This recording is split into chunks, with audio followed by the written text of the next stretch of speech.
ડીસા સહિત 7 નગરપાલિકા દ્વારા 100 કરોડનું કૌભાંડ આચર્યા હોવાના આક્ષેપો લાગ્યા। શાંત તિરંગા દ્વારા કૌભાંડના આક્ષેપો કરવામાં આવ્યા।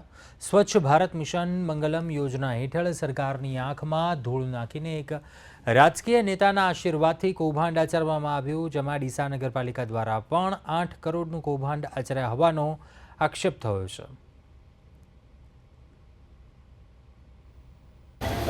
ડીસા નગરપાલિકામાં અને બીજી 6 નગરપાલિકા ટોટલ 7 નગરપાલિકામાં 100 કરોડથી વધારે કચરાનો એક કૌભાંડ છે અને જે રેકર્ડ ઉપરના પુરાવામાં SBM 2 સાથે સંકળાયેલા અધિકારીઓ, ડીસા નગરપાલિકાના અધિકારીઓ અને ડીસા નગરપાલિકાના રાજકારણીઓ તેમજ ડીસાના અગ્રણી રાજકારણીઓની સંડોવણી છે।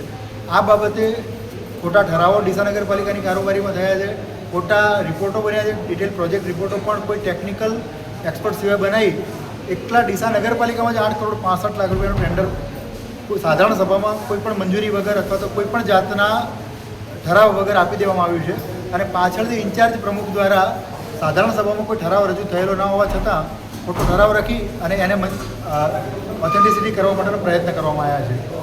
અને જે ટેન્ડર આપવામાં આવેલું એ ટેન્ડરમાં જે શરતો હતી એ પ્રમાણેના કોઈ ડોક્યુમેન્ટ રજૂ ના થયેલા હોય, જે ડોક્યુમેન્ટ રજૂ થયા છે ખોટા ડોક્યુમેન્ટ રજૂ થયા છે। એમાંથી એક એક્ઝામ્પલ મેં આપ્યું કે CA સર્ટિફિકેટ રજૂ થયું છે, જે CA સર્ટિફિકેટ આપે ત્યારે ટર્નઓવર માટેના સર્ટિફિકેટ માટેના ડેટા અપલોડ કરવા પડતા હોય છે ચાર્ટર્ડ એકાઉન્ટન્ટની વેબસાઇટ ઉપર। ત્યાંના ડેટા અને અહીંયા જે રજૂ થયેલા છે